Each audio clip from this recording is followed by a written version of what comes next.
My Lords, first oral question, Lord Teverson, on behalf of Baroness Rawlings. My Lords, on behalf of the noble Baroness Lady Rawlings and with her permission, I beg leave to ask the question standing in her name on the order paper.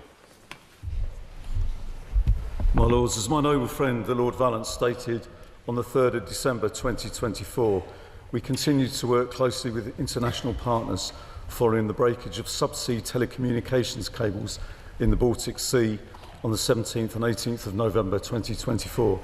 We must let those investigations run their course. Lords, I thank the Minister for his reply. He will be well aware that on Christmas Day the Eagle S, a Cook Islands registered vessel and part of the Russian shadow oil tanker fleet, cut a number of more cables in the Baltic Sea. I'm delighted to say that the Finnish authorities, the Coast Guard, arrested that vessel while it was still in international waters and brought it to port. My question to the Minister is, does the UK government applaud the Finnish authorities' reaction to that, as I do, and would they act similarly in UK coastal waters? Well, of course, we're keen to support any country which supports international law and the freedom of navigation, and Finland acted appropriately, and as a member of GEF we worked very closely with them. The noble Lord will know, and no doubt in many of the questions that follow, that the UK government is leading a number of joint expeditionary force operations. Operation Nordic Warden, for example, which involves operations with respect to the Baltic. NATO is taking action with Baltic Sentry. So all of us are acting more robustly with respect to the threats as we see them in the Baltic Sea and beyond, to ensure that we protect critical underwater infrastructure. NATO's launch of Operation Baltic Protector and the other initiatives he's mentioned are to be welcomed. But of course, the threat to our undersea infrastructure extends far beyond the Baltic and one or two isolated areas. What action is being taken to extend this initiative to a more comprehensive approach to our vulnerabilities? And what discussions are being had to ensure that the actions of the military are fully coordinated with civilian investment in redundancy and resilience to ensure that we have a properly comprehensive approach to this very dangerous situation? Well, I think the need for a greater resilience across government is something that the government had taken up. We understand the need for all departments of government, not just the Ministry of Defence, to take action with respect to resilience. He will have also seen that the Ministry of Defence has taken action with respect to other threats that have occurred in other areas, including the Channel, but also into the North Sea. And we also expect in the Defence Review further attention to be given to what resources are needed and what capabilities are needed to ensure we deal with what is an increasingly emerging threat. My Lord, meeting remotely. With undersea internet cable interference presenting only the latest challenge to security, along with threats to energy supply, banking, telecommunications, shipping, and now the potential use of viruses, should traditional defence chief responses based on naval and military interventions remain the main strategies in response? Shouldn't we be reprofiling our expenditure towards nuclear deployments, defence satellite communications, selective sanctions enforcement, political exchange through dialogue, and old-fashioned negotiations in conflict zones? The military option, costing billions in the Ukraine, has hardly been a success. Well, my Lords, dealing with the last part first, I'm pleased to see the Prime Minister in Kyiv pursuing what has been across government between all parties in majority, the defence of freedom and democracy in the Ukraine and what that means for the rest of Europe and beyond. With respect to the other points he made, he's right to draw attention to the increasing threats with respect to critical underwater infrastructure, and the military option is one option that we need to use. I say this because in answer, I believe, to the Noble Lord, Lord Attlee, and to others, and I've spoken at this dispatch box before, we have to deter people from doing things in the first place. And the use of maritime assets, the use of underwater drones, the actions of the Joint Expeditionary Force and the actions of NATO are absolutely key to protecting these vital cable links with respect to us, in which much of the livelihood and data, telecommunications, energy, all of those things depend. And the military resource is one of the ways that we have to deal with that. My Lords, in light of recent concerns over the security of undersea communication cables and the involvement of foreign state actors in potential sabotage, how does the government plan to balance its intention to reset relations with China while addressing the risk posed by Chinese entities to our critical infrastructure? Well, can I thank the Noble Baroness for her question? The government's position with respect to China, as I've said on many occasions, is to cooperate, to compete and to challenge. And those are the three strands of the policy. With respect to the Ministry of Defence, we will challenge China where appropriate and where necessary to ensure that the international rules-based order is protected. And that is to do with critical underwater infrastructure or other areas of the world where the rights of navigation or the rights of free passage are threatened. The Ministry of Defence is responsible for that, not alone but with our allies, and we will actually challenge China where necessary to ensure the international rules-based order is protected. My Lords, the threat to transatlantic undersea cables from hostile actors, as around 75% of the cables in the Northern Hemisphere pass through or near Irish sea waters. However, in a recent response to me on the floor of this House, the Noble Lord, the Lord of Valence, seemed to suggest that the task of protecting these cables is being carried out by a single ship, which, my Lords, with respect, does not sound remotely credible. As an esteemed Defence Minister, can the Noble Lord advise me of what arrangements are actually in place to safeguard these cables serving the British Isles, and how much of the bill is being fed by the Irish Government? Well, I'll leave what the Irish Government pay for to the Irish Government, but I mean in terms of the protection of the critical underwater infrastructure with respect to the UK, we have a large number of assets. Of course, the Noble Lord points to the maritime assets that we make available, some of which we cannot discuss in open source in this, but we also have surveillance aircraft. We also have other ways in which we protect, and we'll see in the Defence Review further suggestions as to what we might do with respect to that. But make no mistake about it, one of the key functions of the government is to protect the underwater infrastructure on which our livelihood and our prosperity depend, and we will do that. And part of that is not only dealing with it when it happens, it's deterring people from doing it in the first place, and the government will take the action necessary to achieve that.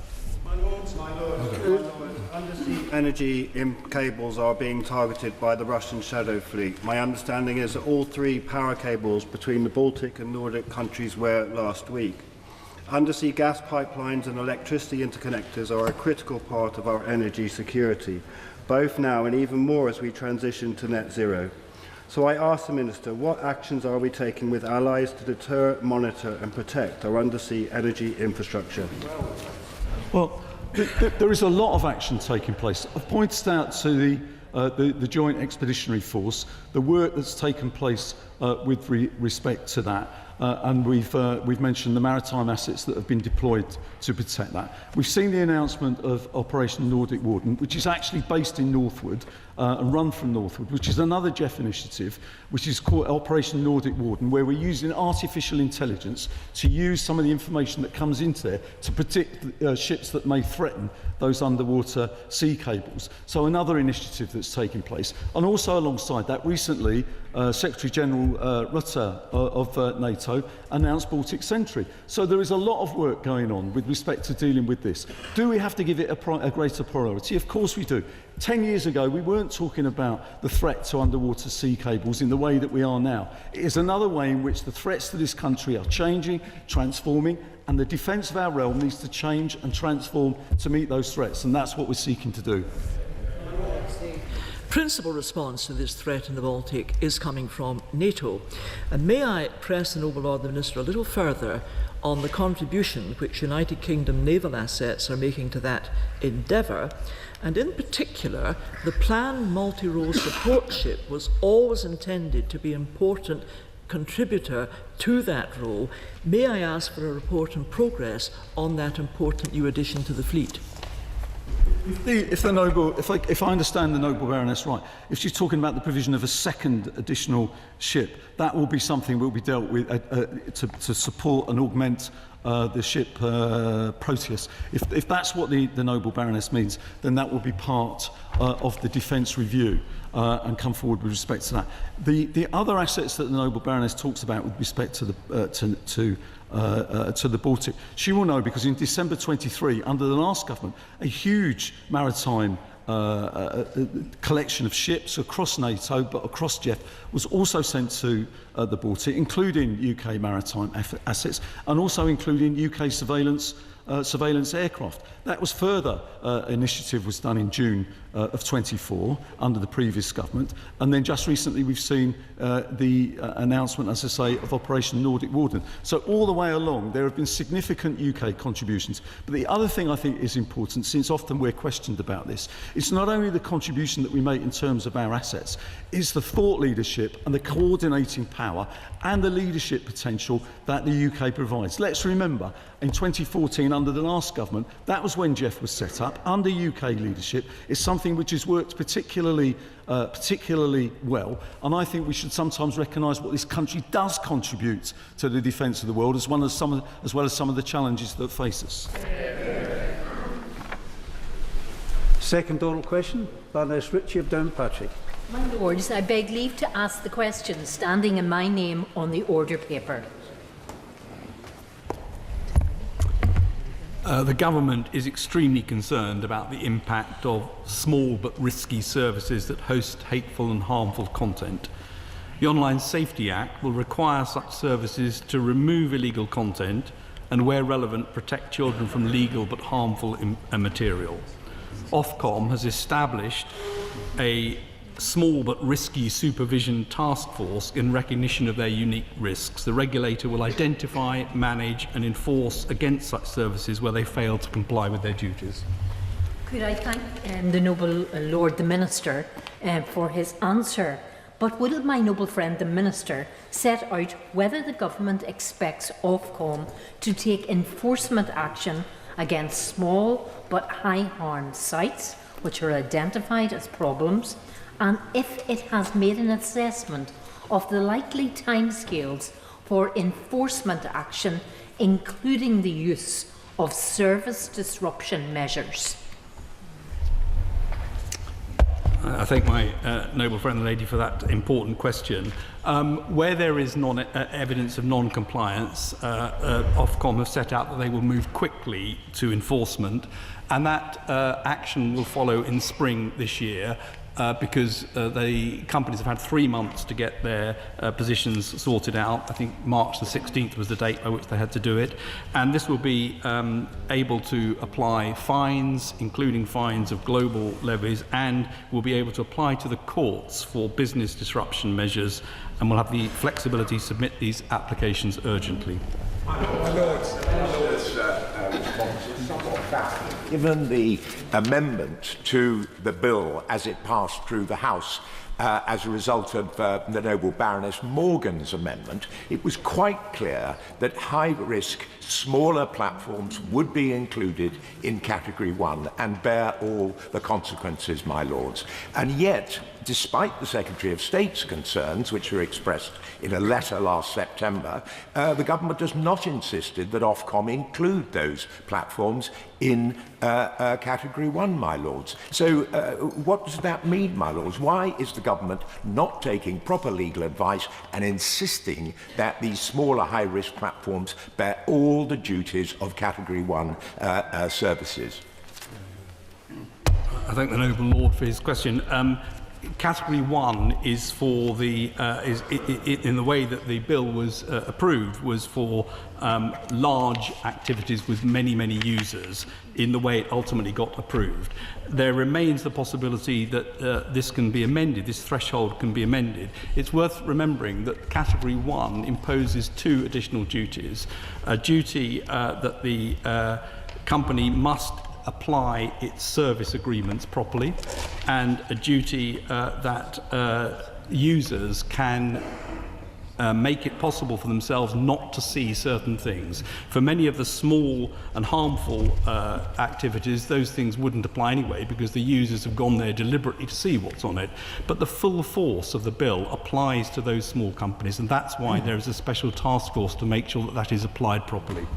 My Lords, in Ofcom's illegal harms code, it states it has removed some codes and measures from smaller sites due to evidence they were not proportionate. But it's not clear which measures have been removed and why. Can the Noble Lord the Minister provide further evidence, further detail on which small sites impacted and what measures they will not be required to follow? Thank you. My understanding of this is that the bill applies to all of the small companies. Is nobody who's exempt from the Online Safety Act. The things that would not apply would be the specific things in Category 1 or indeed in Category 2A and 2B, which are to do with the ability to apply a service contract and monitor that, and the ability to ensure that the users could exempt themselves from seeing certain activities. Those would not apply, but everything else does apply, including all of the force of the Act in terms of the application to illegal contents and the priority harms that have been identified. My Lords. I must admit, probably like many noble lords, I had to do a bit of research into 8chan and the others as part of this. In fact, I got a bit worried as I did it. I might get into trouble doing it on the House of Lords servers. And what I saw was before 8chan, you had 2chan, and then you had 4chan, and 8chan now is, I think, 8kun. And, you know, it's a series of whack-a-mole. And whilst we can try and do all the technical moves, you know, it's very, very difficult. So coming at it from the other end of the telescope, the user end, I think we've done a lot of good things now about getting messaging out about anti-fraud. And I just wonder if there's things we can learn about that to educate and equip young people, teachers, parents, so that they're kind of aware and attacking it from that end as well. I hope the Noble Lord does not get caught out from his search terms. Of course, he's absolutely right that part of this is around education and making people aware of what's there. And I suspect that as this gets introduced over the course of this year and the enforcement starts, the awareness will rise, and it will be incredibly important to include this in terms of education as well. My Lords, can I know from the Minister kindly tell the House how the government can ensure that the people who are putting their dates of birth online are actually the people who are putting the dates of birth online? How do we ensure that accuracy? I thank my noble friend for his question. I'm not able to give him a technical answer as to how that is exactly done. There are verification systems in place to ensure that, and indeed more detailed verification systems coming online in terms of children's age, and that is something that Ofcom is pursuing, but I can certainly find a more detailed answer for him. My Lords, the Noble Lord the Minister quite rightly mentioned children in his initial answer, and we would all want to protect children primarily. But will he also recognise the harm that can be done to vulnerable adults? I think particularly of those with addiction problems, eating disorders, people with learning disabilities who are not as safe online as we are. Can he say whether government has made an assessment of the different types of harms that are on these smaller sites that fall outside the regulations? Has it broken down this type of harm by distinctive categories? And will it make this information available? The so-called small but risky task force that was set up in response to an exchange of letters between the Secretary of State and the CEO of Ofcom is undertaking a review of all of the risks of these small units.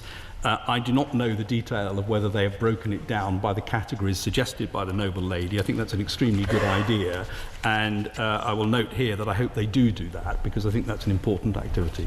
Recognise the Herculean task that Parliament has given Ofcom in terms of regulating platforms, and Ofcom is indeed set, I think, to become probably the world's most formidable regulator in this space with commensurate expertise. So, to trot out a quick cliche, let's not allow the best to be the enemy of the good, and support Ofcom as it navigates this very complex environment.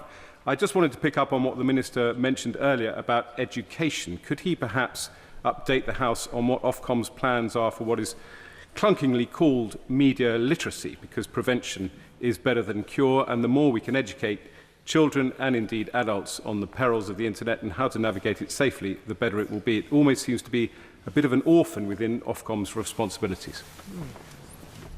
I think the noble lord is right that Ofcom has a very large task ahead of itself. It is a very professional organisation. It is one that takes all of those duties very seriously. I can't comment in detail on what they're doing on the media side, but I know that's part of what they intend to do. And I would like to pick up on something else he said, which is, I think the urgency now is to get this implemented. And I think the danger is we add lots of things to it now. We must get on and do this. It's very important to get this working. We know that the enforcement starts in just after March, and that the new codes for children come out in the early summer as well. And I think getting this moving is the key priority, and to work out how to stop what is really unacceptable activity that goes on some of these sites.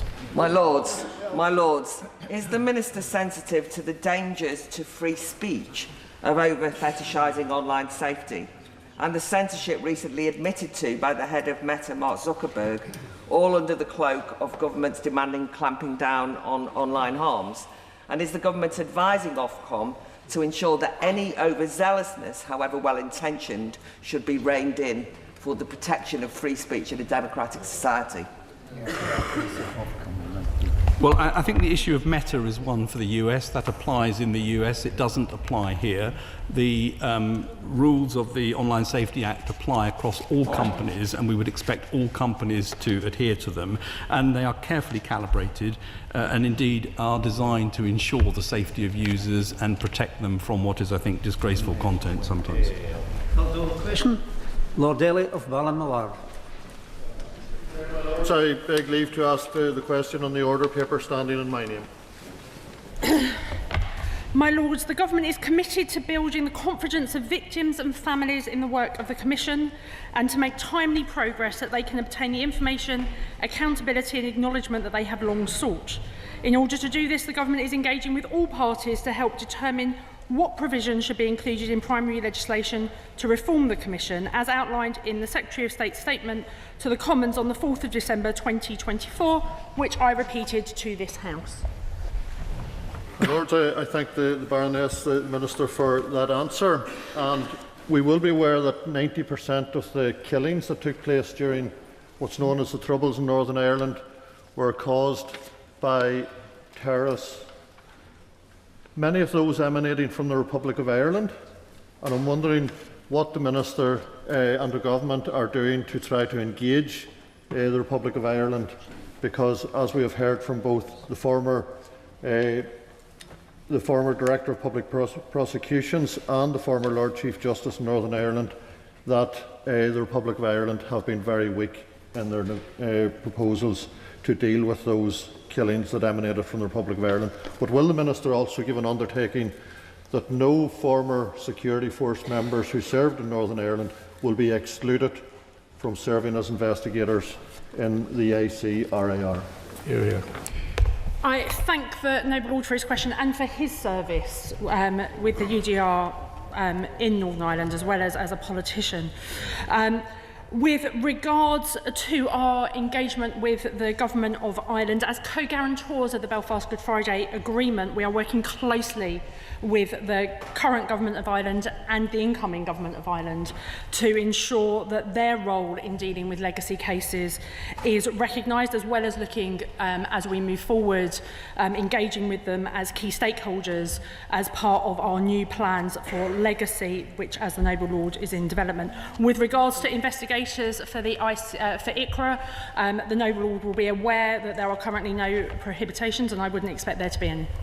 So yesterday, the Prime Minister promised that the government would stop Gerry Adams receiving any compensation.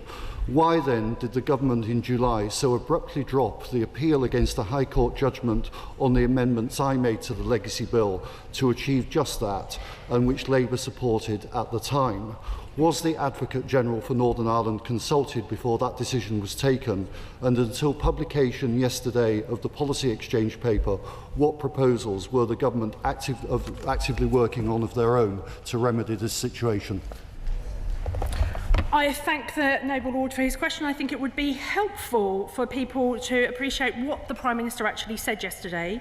The Legacy Act was unfit, not least because it gave immunity to hundreds of terrorists and was not supported by victims in Northern Ireland, nor, I believe, by any of the political parties in Northern Ireland. The court found it to be unlawful. We will put in place a better framework. We are working on a draft remedial order and replacement legislation, and we look at every conceivable way to prevent these types of cases from claiming damages. My Lord, with regards to section 46 and 47, the objective was right, which is why my party in opposition supported you. The method has been found to be unlawful, and we are now looking at every opportunity. My Lords, we are looking at every option to engage. And with regards to the appeal, the Noble Lord may be interested to look at the comments of the High Court, because although we did not appeal, they chose to comment and suggested, I have the exact wording, but the Noble Lord, which I will send to the Noble Lord, but suggested we would have failed in our appeal too. My Lords, will my noble friend the Minister provide your Lordship's House with an update in the progress of the remedial order and also in the progress of repealing the legacy legislation, which, as she rightly says, has been opposed by political parties in Northern Ireland? And will she indicate that this new process will lead to the end of collusive behaviour on all sides and a root and branch review of ICRA and a commitment to the standards of legacy which were agreed by parties and by both governments at the Stormont House talks in 2015? I thank my noble friend for her question. On the 4th of December, the Secretary of State laid a proposal for a draft remedial order in Parliament. This is the first step in correcting the mistakes of the previous government's approach and fulfilling this government's commitment to repeal and replace the Legacy Act, as was in our manifesto. The remedial order must sit in both houses for 2 periods of 60 days. This allows for proper scrutiny of the draft and for representations to be made. The Joint Committee on Human Rights has a key role in the process and has already launched a call for evidence which is due to close on Monday. The Secretary of State's statement, which I repeated in this House, also announced plans for primary legislation when parliamentary time allows. This legislation will include provisions to reinstate legacy inquests halted by the Act and to reform and strengthen the Independent Commission. My Lords, can I press the Minister a little more on the timing of the primary legislation? It is, of course, important to get this legislation right, but does she not accept that this continued legal uncertainty on legacy issues is serving nobody well in Northern Ireland? Will she commit, for example, to bringing forward the new legislation, including a comprehensive reform of ICRA, by the next anniversary of the Good Friday Belfast Agreement in April this year? I thank the noble lady for her question, and she is right. Let's be clear, this is about the victims of Troubles and giving their families and those still affected by the Troubles the answers that they so desperately need. Too many people have had to wait for too long. The government is engaging with all parties in the spirit of openness and to deliver on the promise of the Good Friday Agreement as well as on the draft Stormont House Agreement, and we will bring forward draft legislation as soon as parliamentary time allows. My Lords, as one of the families of those victims, does the noble Lord the Minister accept that resolute action must be taken to deal with the legacy of the past?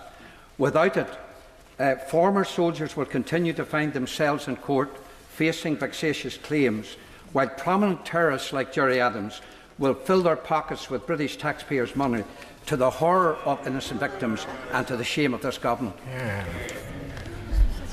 My Lords, I've already touched on the last point and how we will be dealing with that going forward. With regards to next steps and protecting veterans, my Lords, I think the pain both of those victims but also the fear and concern of our military community needs to be established. As someone, and I put on record, declare my interest as an honorary officer of the Royal Navy and part of the defence family, it is very clear that we need to act to protect veterans. Any veteran who needs to go through legal proceedings will receive welfare and where appropriate legal support. And I am pleased that last month the Secretary of State announced the appointment of David Johnston as the new Northern Ireland Veterans Commissioner, ensuring that veterans' voices across Northern Ireland will continue to have a strong advocate to support them. The decision taken by the government to hold a public inquiry into the Pat Finucane case rather than pass it to ICRA, and given that the Secretary of State said that this was exceptional, and we've now had light of a judge actually ordering a public inquiry into the death of Sean Brown, which is being appealed, I'm glad to say, but will the government now commit to a policy of no more public inquiries into legacy issues in the past and legislate to that effect? My Lords, the UK Government has enormous sympathy for those killed, injured and bereaved as a result of the Troubles. On the noble Baroness's point, I believe that she's trying to suggest, or I may be putting words in her mouth, but I want to assure your Lordship's House that there is no hierarchy of pain or injustice. With regards to the Pat Finucane inquiry, that was an agreement made at the Western Park Agreement in 2001 and again in 2004 as part of a series of public inquiries. And there are those unique circumstances, which is why there is a public inquiry into Patrick Finucane. You'll appreciate on the case of Sean Brown, current court proceedings are happening today, so I cannot comment. But the Secretary of State has made clear his confidence in ICRA as a vehicle for inquiries, and that's why we're doing everything we can to secure confidence and to make sure that ICRA is the appropriate vehicle. Will Lady, the Baroness, not understand? Not our side, I think. Our side. Thank you. My Lords, just to be clear, to reinforce what the noble lady said, there was a concrete agreement that the British government would have a public inquiry into Pat Finucane's murder 20 years ago now. And can I say, for one, who was party to that agreement and then moved on to other positions from Secretary of State Northern Ireland, that I'm very glad that the government has finally honoured that agreement, because I think it was a matter of honour when you carry out an agreement explicitly, not once but twice, that you eventually do something about it. Yeah. I thank the noble lord not for his question, but for the work that he did in helping to secure and continue peace in Northern Ireland. We are where we are today because of the work of he and many other people in this chamber. And as he had signed, as one of the signatories of the Western Park Agreement, I believe, we are very grateful for the work that he did at that point. Fourth oral question, Lord Young of Cookham. I beg leave to ask the question standing in my name on the order paper. The Government is committed to reducing hotel use through reform of the asylum system, including streamlining asylum processing and establishing the Border Security Command to tackle people smuggling gangs at source. In the year ending September 2024, 35,651 people were in hotel accommodation, down 36% from September 2023. To reply, the Labour manifesto said, I quote, "We will end asylum hotels, saving the taxpayer billions of pounds." That must be right, as hotels are an expensive and inappropriate solution, but it's going to be a challenge for the government because since July there are now 5,000 more asylum seekers in hotels than there were, and all 35,000 that he's just mentioned are likely to get leave to remain. Now, responsibility currently rests with the Home Office, but don't we need a much more joined-up approach with local government if we're going to reduce dependency on hotels? Not least because a hotel costs £145 a day per person, whereas so-called dispersed accommodation costs less than a tenth of that, £14 a day. So should we not transfer responsibility for asylum seekers in hotels from the Home Office, together with the funds, to local authorities, saving public money, but also enabling those in the hotels to be more integrated with local services when they leave the hotels.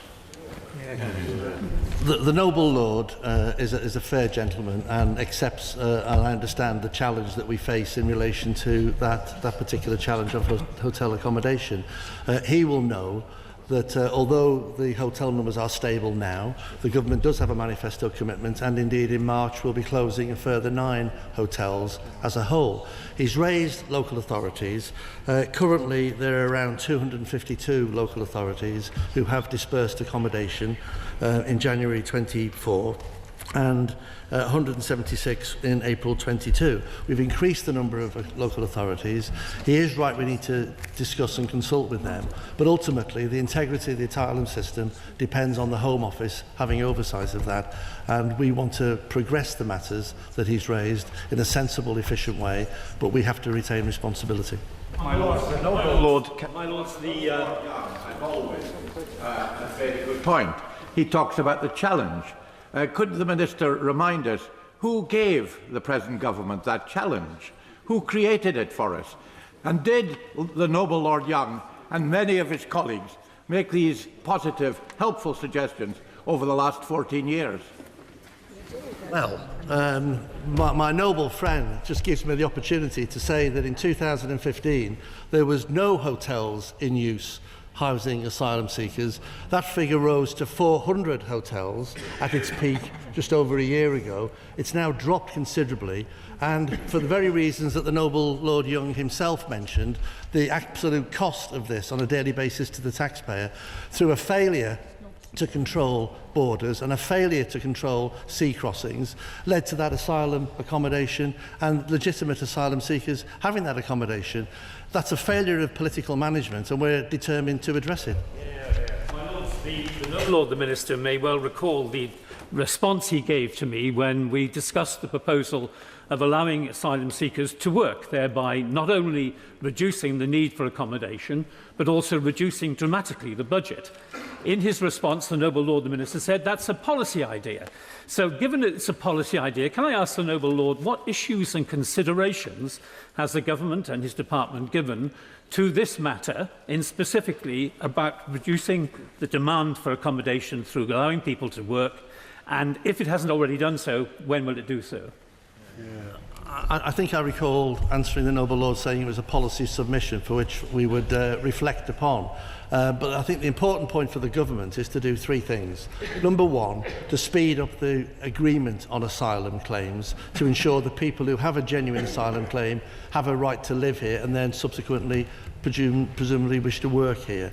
That's number 1. Secondly is to put in place the border force control to stop illegal migration and gangmasters subverting the asylum system.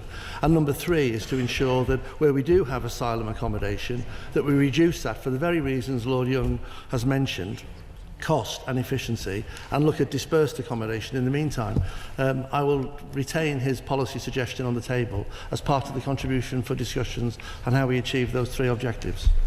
6 months ago, the noble Lord will recall that University College London and ECPAT issued a report about the position of asylum-seeking children who were in these hotels, and they found that dozens of children are being kidnapped by criminal gangs from hotels run by the Home Office at the time. 440 children had gone missing, 144 hadn't been found, and 118 children were still unaccounted for. Can the noble Lord tell us, is he engaging with ECPAT and with University College London about their report?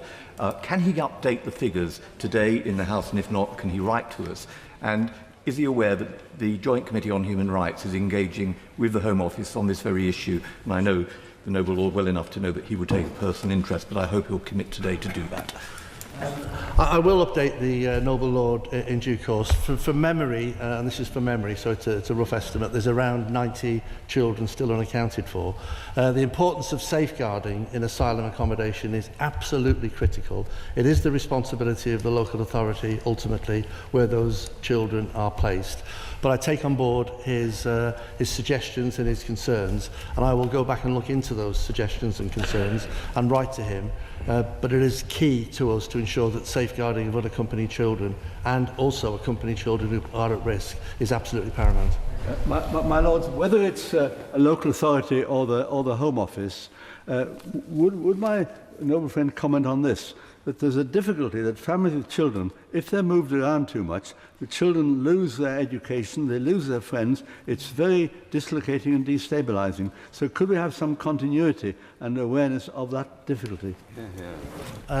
Yes, my Lords.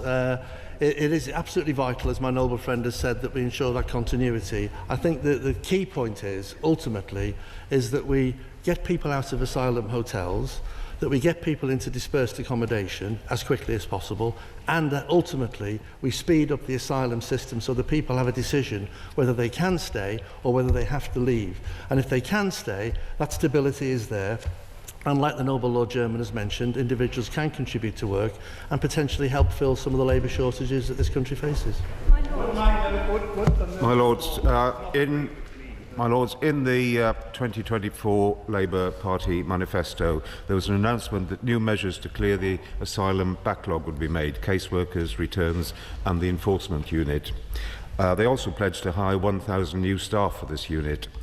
What progress has been made in this respect, and how many staff have been hired for this unit? Let me just remind the House again that there were no hotels in 2015 and there were 400 hotels when the Noble Lord was in office in this government. The answer to this question is we are recruiting the 1,000 staff. We've improved the return rate, we've improved the assessment rate, we've improved the efficiency rate, and though I don't have the numbers in this particular brief, I've had them in another brief, and I will send them to him, put them in the Library of the House, and when they go in the Library of the House, he will see that there's improvements over when he had tenure over this job. My Lords, what would be the downside of allowing asylum seekers to work? And why is this idea just still sitting on the table rather than being urgently agreed? Grateful, and I realise again this is a live, active discussion point. The downside for asylum seekers working is that sometimes asylum claims are therefore then not upheld, and sometimes asylum claims are found to be fraudulent, and sometimes people have to be returned, and sometimes therefore asylum seekers could be put in positions whereby they are undertaking work they have no legal right to do. Now that is a difficult issue. I understand that's a difficult issue, but the government is committed to try to resolve that issue by processing asylum claims as quickly and as speedily as possible so that people can be legitimised or, in the case of non-legitimisation, be returned to a place of safety elsewhere. My Lords, given that the government is trying to take all parties into collaboration on social care when the policies emerge.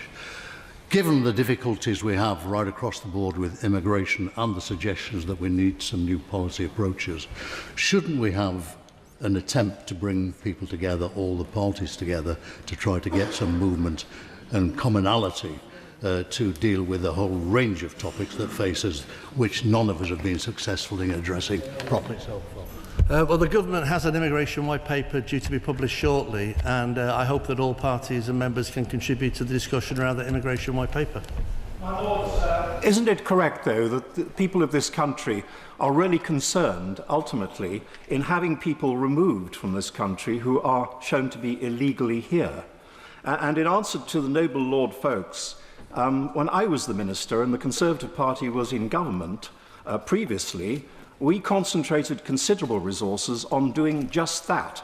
And I think the people of this country were very happy with that approach. I'm pleased to inform the Noble Lord that the current government has removed in excess of 16,000 people who have no right to live in this country since we came to office in July of last year, and we will continue to do that. But the key to removing people is the speed of assessment. And the speed of assessment requires individuals, going back to the point that the Noble Lord Davis made, employed to assess and test and therefore determine. And that's what this government is focusing on. removals, speeding up assessment, and in the meantime, back to the Noble Lord Young's original question, trying to find a way to save the taxpayer money on the cost associated with that temporary period when no determination has been made.